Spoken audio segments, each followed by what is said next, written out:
सभी को नमस्कार है, सभी को अभिनंदन है। कैसे हैं सभी लोग? उम्मीद करते हैं सभी लोग अच्छे हैं और जीवन का आनंद ले रहे हैं। आज एक ऐसे मुद्दे पर चर्चा करने वाला हूं जो हर किसी के लिए जरूरी है। शायद बहुत सारे YouTube वीडियोस आप ढूंढते होंगे लेकिन आपको ये एक्चुअल मिलता नहीं होगा जो आज मैं आपको बताने वाला हूं। बेसिकली आज मैं आपको एक मॉडल पोर्टफोलियो के बारे में बताने वाला हूं। कई बार आप पूछते हैं कि मैं कौन से स्टॉक्स में इन्वेस्ट करूं, मैं कौन से स्टॉक्स में इन्वेस्ट करूं जिससे मुझे बेहतर रिटर्न मिले। तो देखिए, रिटर्न कैसा होता है? Return is all about the beating the benchmark.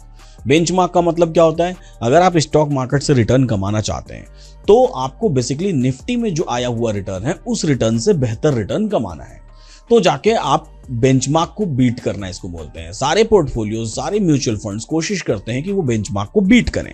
तो मैं अब आपको कुछ ऐसे ही पोर्टफोलियो बताने वाला हूं जो जिस पर्टिकुलर पोर्टफोलियो में आप अगर इन्वेस्ट कर रहे हो, अगर आपका इन्वेस्टमेंट एडवाइजर अलाउ करता हो, अगर आपकी इन्वेस्टमेंट स्कीम, अगर आपको ऐसा लगता हो कि मैं इन्वेस्ट करूं, तो मैं उस पर्टिकुलर पोर्टफोलियो, इस पर्टिकुलर मॉडल पोर्टफोलियो के बारे में ऑल इनसाइट्स आपको बताऊंगा, ऑल रिसर्च आपको बताऊंगा। तो चलिए वीडियो को यहीं से शुरू करते हैं। वीडियो को लाइक करना बिल्कुल मत भूलिएगा। इन्वेस्टिंग डैडी चैनल को सब्सक्राइब कर लीजिए, बेल आइकन प्रेस कर दीजिए क्योंकि ये वीडियो है आपके बेहद काम की। सेव कर लीजिएगा भैया। ये एक नई प्लेलिस्ट बना रहा हूं। इस प्लेलिस्ट में मैं और भी तरह के पोर्टफोलियोज के वीडियोस डालूंगा। तो आज का जो पोर्टफोलियो है वो बेसिकली है मिड कैप फंड्स, यानी कि ऐसे स्टॉक्स जो बेसिकली मिड कैप होते हैं, जिनके मार्केट कैपिटलाइजेशन मिड साइज की है और आप इनमें इन्वेस्ट करें।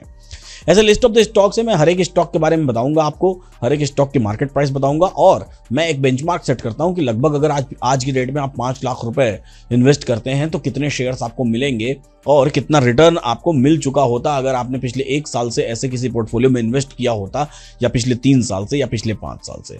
तो चलिए बात की शुरुआत करते हैं। मेरा पहला स्टॉक है, अगर मुझे पर्सनली किसी मिड कैप में इन्वेस्ट करना हो, तो मिड कैप का पोर्टफोलियो क्रिएट करना हो, तो उस पोर्टफोलियो में मेरे मॉडल पोर्टफोलियो का पहला स्टॉक होगा, वो होगा रिलायंस इंडस्ट्रीज में मैं जो इन्वेस्टमेंट करूंगा वो इन्वेस्टमेंट करूंगा 9.51% of the shares of my total capital. यानी कि अगर मैं 5 लाख रुपीज इन्वेस्ट कर रहा हूं तो उसमें से 47,500 रुपीज मैं रिलायंस में इन्वेस्ट करूंगा, यानी कि लगभग 17 शेयर्स मैं रिलायंस के खरीदूंगा।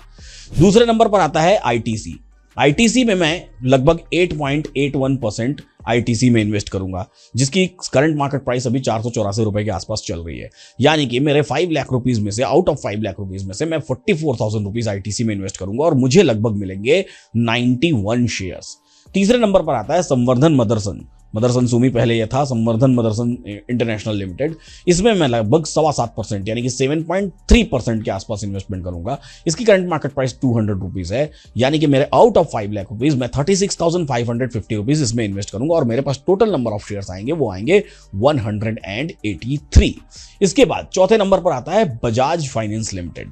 ये बजाज फाइनेंस लिमिटेड को मैं अपने पोर्टफोलियो में 6.585% इन्वेस्ट करूंगा और इसके जो करंट मार्केट प्राइस है वो लगभग 6,790 रुपीज के आसपास चल रहा है। यानी कि मेरा जो टोटल 5 लाख रुपीज है उसमें से मैं 34,250 रुपीज इन्वेस्ट करूंगा इसमें और टोटल नंबर ऑफ शेयर्स मेरे पास जो आएंगे वो आएंगे 5।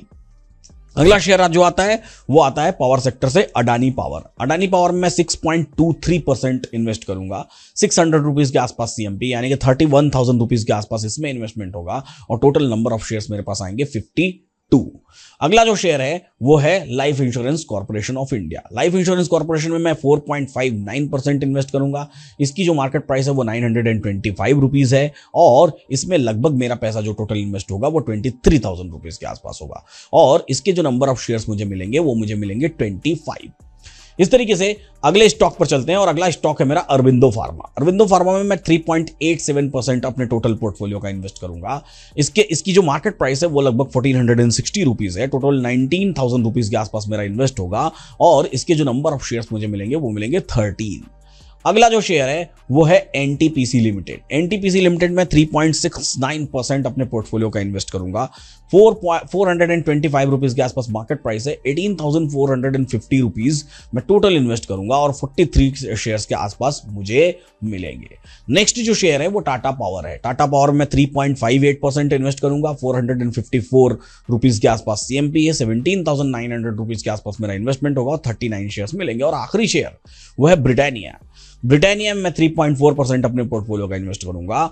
तो 5700 रुपीज 5780 के आसपास का मार्केट प्राइस है। टोटल 17,000 रुपीज का मेरा इन्वेस्टमेंट होगा और मुझे नंबर ऑफ शेयर्स मिलेंगे 3। तो यहां तक आप देखें कि ये डिफरेंट सेक्टर से मैंने ये स्टॉक लिए हैं। रिलायंस इंडस्ट्रीज लिया मैंने, आईटीसी एफएमसीजी ले लिया, मदरसन सुमी ऑटोमोबाइल्स के एंसिलरीज में आ गए हम लोग, Bajaj finance limited finance sector है, अडानी पावर हो गया, life insurance corporation life insurance sector से आ गया, अरविंदो फार्मा सेक्टर से आ गया, एनटीपीसी, इसके बाद टाटा पावर सेक्टर आ गया, ब्रिटानिया। और ये जो टोटल मिला के जो मैं टोटल इन्वेस्ट कर रहा हूं, ये टोटल मेरे पोर्टफोलियो को हो गया 57.84% का इन्वेस्टमेंट। और यहां तक जो टोटल अमाउंट मैंने इन्वेस्ट किया है वो इन्वेस्ट किया है 2,89,000 रुपीज। लेकिन ये इन्वेस्टमेंट यहीं खत्म नहीं हुआ, ये पोर्टफोलियो मैंने खुद से मैनुअल मैनेज किया।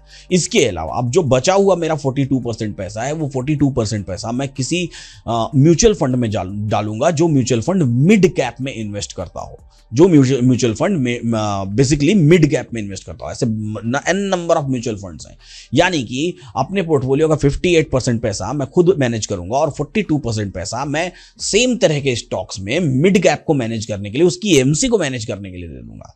तो टोटल मैं 100% इन्वेस्ट किया। मैंने एक ओवरऑल रेशियो लिया है कि चलो सपोज करो कि किसी टाइम पर मेरे पास 5 लाख रुपए आया और ये 5 लाख रुपए मैंने इन्वेस्ट किया। अब आते हैं मैटर रिटर्न का, कि रिटर्न कितना मिलेगा हमको, और वो बेहद इंपॉर्टेंट है। देखिए, एलटीपी कैलकुलेटर एक ऐसा टूल है जो बेसिकली बाजार में नंबर 1 ट्रेंड करता है ऑप्शन चेन एनालिसिस के लिए। तो आप भी दिए हुए डिस्क्रिप्शन बॉक्स में लिंक पर जाकर के एलटीपी कैलकुलेटर टूल को डाउनलोड कर लीजिए। एंड्रॉयड ऐप भी है, iOS ऐप भी है, जहां पर आपको बाजार के डॉट टू डॉट रिवर्सल्स पता चल कर पाते हैं। आप इंट्राडे ट्रेडिंग के लिए बेहतरीन टूल है, कोई इंडिकेटर यूज करने की जरूरत नहीं पड़ती है। वापस से आते हैं हम लोग अपने टॉपिक पर। तो अगर इस तरह के पोर्टफोलियो में हमने इन्वेस्ट किया होता या इन्वेस्ट कर रहे होते, तो अगर 5 लाख रुपए इन्वेस्ट किया होता या कितना भी अमाउंट इन्वेस्ट किया होता, सपोज करिए कि आज से ठीक 365 दिन पहले अगर इस तरह के पोर्टफोलियो में हमने इन्वेस्ट किया होता, तो आज की डेट में यानी कि 1 साल में जो रिटर्न होता वो लगभग 49% के आसपास का रिटर्न हमको मिल रहा होता, अगर इस तरह के किसी पोर्टफोलियो में। ये मेरी अपनी कैलकुलेशन मैंने किया हुआ है। हाउएवर ये परसेंटेज वेरी कर सकता है, थोड़ा मोड़ा 2-3% ऊपर नीचे हो सकता है, बट लगभग मेरे हिसाब से 49% के आसपास का आपको रिटर्न मिल रहा होता अगर आपने इस तरह के पोर्टफोलियो में इन्वेस्ट किया होता तो। और निफ्टी का अगर बेंचमार्क रिटर्न मैं देखूं तो निफ्टी का बेंचमार्क रिटर्न पिछले 1 साल में वो 48% होता है इस पोर्टफोलियो में। अगर मैं बात करूं 3 इयर्स, अगर 3 साल पहले हमने रिटर्न इस तरह के पोर्टफोलियो में इन्वेस्ट किया होता, इन्हीं सारे शेयर्स में इसी रेशियो में इन्वेस्ट किया होता, तो अब तक हमको 30% का हमारे पोर्टफोलियो पर ईयर ऑन ईयर रिटर्न मिल रहा होता। और अगर 5 इयर्स की बात करें तो 37% का रिटर्न मिल रहा होता। तो बस बात है सही तरीके से मैनेज करने की। अगर आप नंबर ऑफ शेयर्स बोलेंगे देखेंगे तो मैं बोलूंगा कि बजाज फाइनेंस में 5 शेयर हैं, सिर्फ 5 शेयर, वो अपना काम कर रहे हैं। ब्रिटानिया में सिर्फ 3 शेयर्स हैं, वो अपना काम कर रहे हैं। सबसे ज्यादा संवर्धन मदरसन में है 183 शेयर्स, वो अपना काम कर रहे हैं। तो हर एक शेयर अपना अपना काम कर रहा है, लेकिन इसका डाइवर्सिफिकेशन आपको रिटर्न दे करके आ रहा है। तो कैसा लगा ये वीडियो आप कमेंट बॉक्स में लिख करके जरूर बताइएगा। और क्या आप चाहते हैं कि मैं आगे चल के भी आपको इस तरह के मल्टीपल मॉडल पोर्टफोलियोज दूं, तो जरूर कमेंट बॉक्स में बताइए। ऐसे ही सीखते रहिए, मुस्कुराते रहिए और जीवन का आनंद लेते रहिए। फिर मिलेंगे हम लोग नेक्स्ट वीडियो में, तब तक के लिए जय हिंद, जय भारत।